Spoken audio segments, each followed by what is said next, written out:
आदि कवि कौन है? जानी आदि कवि नाम महर्षि वाल्मीकि जी। वाल्मीकि जी बड़े समझने की बात है। आज समाज में, देश में बड़ी भ्रांतियां हैं और बड़े प्रमाण के साथ मैं आपको समझाने का प्रयास करूं। वाल्मीकि जी दो हैं, वाल्मीकि दो हैं। एक वाल्मीकि जी का वर्णन श्रीमद् भागवत महापुराण में आता है, वो प्रचेता ऋषि के पुत्र हैं और उन्हीं वाल्मीकि की ये चर्चा है आदि कवि में, जिन्होंने उल्टा नाम जपा। क्या जपा?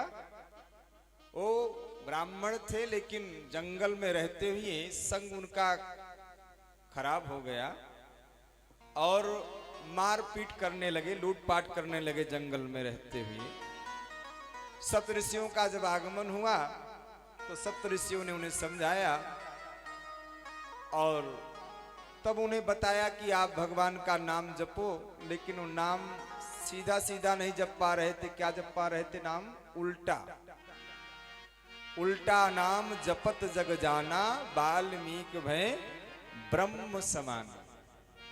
तो वाल्मीकि जी प्रचेता ऋषि के पुत्र हैं, ब्राह्मण हैं।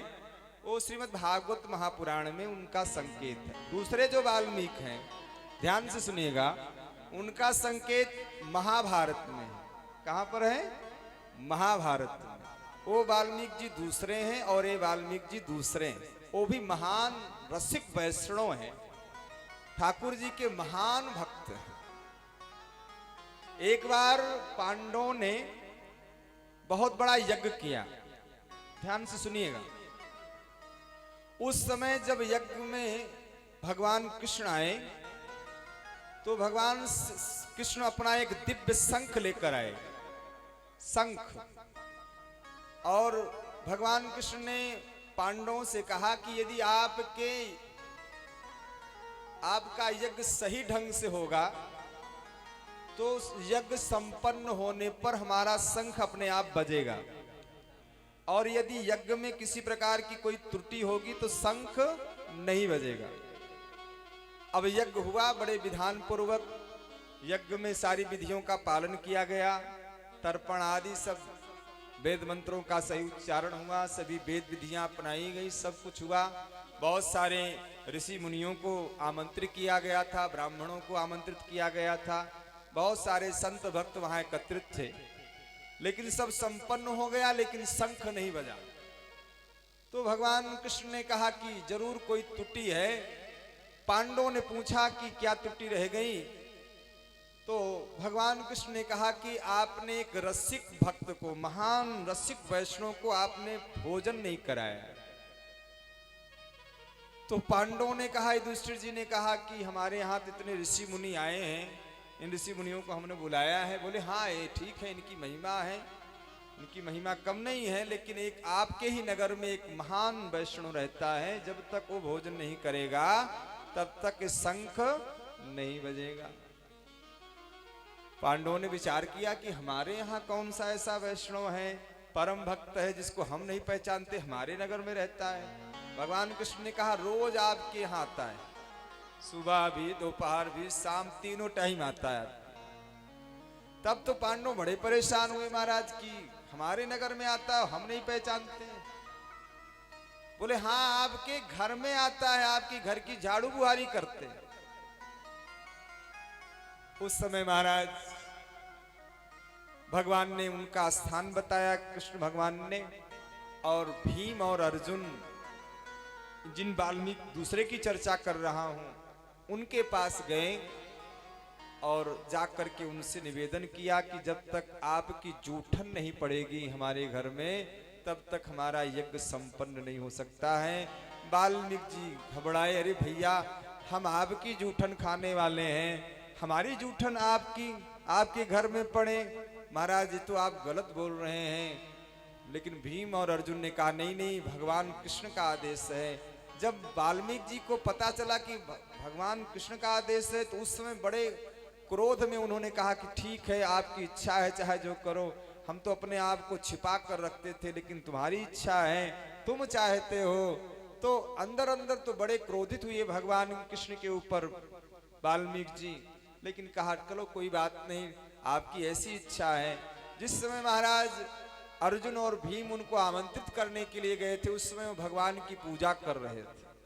भगवान का विग्रह उनके घर में विराजमान था और भीम और अर्जुन ने उन्हें निवेदन किया कि आप कल हमारे यहाँ निमंत्रण में जरूर पधारें। और अगले दिन महाराज जब वो वाल्मीकि जी आए, और जब वाल्मीकि जी आए तो भीम और अर्जुन उनको बाहर भोजन करा रहे थे। उसमें भगवान कृष्ण ने कहा नहीं नहीं, इनको गोद में बैठा करके अंदर ले जाओ, अंक भरो भाई हैं, तुम्हारे भाई हैं। और वो वाल्मीकि जी मांडव्य ऋषि के जो श्राप है महाराज, यमराज धर्मराज को, वो उनके अवतार हैं महाराज। धर्मराज के 3 अवतार हैं महाराज, एक विदुर के रूप में, एक युधिष्ठिर के रूप में, और एक दूसरे वाल्मीकि जी के रूप में, स्वपच वाल्मीकि जी के रूप में। तो भगवान कृष्ण ने कहा इन्हें अंदर ले जाओ, भोजन कराओ। और उस समय महाराज युधिष्ठिर जी उनको अपने गोद में बैठा करके जब भोजन कराना प्रारंभ किया, भगवान कृष्ण ने द्रौपदी जी से कहा था कि आप रसोई बढ़िया तैयार करना, बढ़िया व्यंजन बनाना। और उन्होंने बढ़िया महाराज जो है व्यंजन बनाया, भोजन बनाया, सब प्रकार के भोजन, उसमें खट्टे मीठे हर प्रकार के पदार्थ बनाए गए। और जिस समय महाराज वाल्मीकि जी प्रसाद को पाने लगे तो थोड़ी देर शंख बजा, लेकिन बंद हो गया। बाद में भगवान कृष्ण ने शंख से पूछा कि तुम बजना बंद क्यों कर दी, अभी बजे और बंद क्यों हो गए? तो शंख ने कहा कि द्रौपदी जी से पूछो, मैं क्यों नहीं बज रहा हूं। भगवान कृष्ण द्रौपदी जी के पास गए, द्रौपदी जी से पूछा भाई क्या बात है। द्रौपदी जी ने कहा कि इतने बढ़िया ढंग से हमने भोजन बनाया, लेकिन ये कैसे पा रहे हैं महाराज, कोई विचार नहीं, सारा उसी में मिक्स करके खा रहे हैं। अरे खट्टा अलग, मीठा अलग, तीखा अलग, ऐसे खाया जाता है। और अलग अलग खाते तो स्वाद भी मिलता है। इतनी मेहनत किया हमने और एक में खाए रहे हैं महाराज, तो स्वाद कैसे मिलेगा, इनको पता कैसे लगेगा। तो द्रौपदी जी ने जब ऐसा सोचा महाराज, तो भगवान के पास गए, द्रौपदी जी ने बताया, भगवान वाल्मीकि जी के पास गए, बोले आप ऐसे क्यों पा रहे हैं। वाल्मीकि जी ने कहा देखिए ऐसे पाएंगे तो स्वाद लेंगे, और इकट्ठा पाएंगे तो प्रसाद लेंगे। ऐसे पाएंगे तो स्वाद लेंगे, और इकट्ठा पाएंगे तो प्रसाद लेंगे। इसलिए मैं तो इस सब को मिलाकर आपका प्रसाद समझकर खा रहा हूँ, मैं इसका स्वाद नहीं ले रहा हूँ। तब महाराज जाकर के शंख बजा। तो वाल्मीकि जी एक दूसरे वाल्मीकि हैं, जो भगवान कृष्ण के भक्त हैं, जिनका महाभारत में वर्णन आता है, जो पांडवों के यज्ञ में आते हैं, उनको निमंत्रित किया जाता है। तो कहने का तात्पर्य है, ये जो वाल्मीकि जी हैं ये महाराज ऋषि के पुत्र हैं। गोस्वामी बाबा तुलसीदास जी कह रहे हैं कि जान आदि कवि नाम प्रतापू, भयो शुद्ध कर उल्टा जापू। भगवान के नाम का इतना बड़ा प्रताप है कि वाल्मीकि जी महाराज उल्टा जप रहे थे। क्या जप रहे थे? उल्टा, राम राम नहीं कह रहे थे, बल्कि मरा मरा कह रहे थे। इसलिए गोस्वामी जी कहते मरा मरा कहे तो मुनीष पार ब्रह्म भय, और राम राम कहे तो न जाने कौन गति है। हाँ, जब मरा मरा कहे से महाराज ऐसा प्रभाव हो गया, तो राम राम कहे तो न जाने कौन गति है।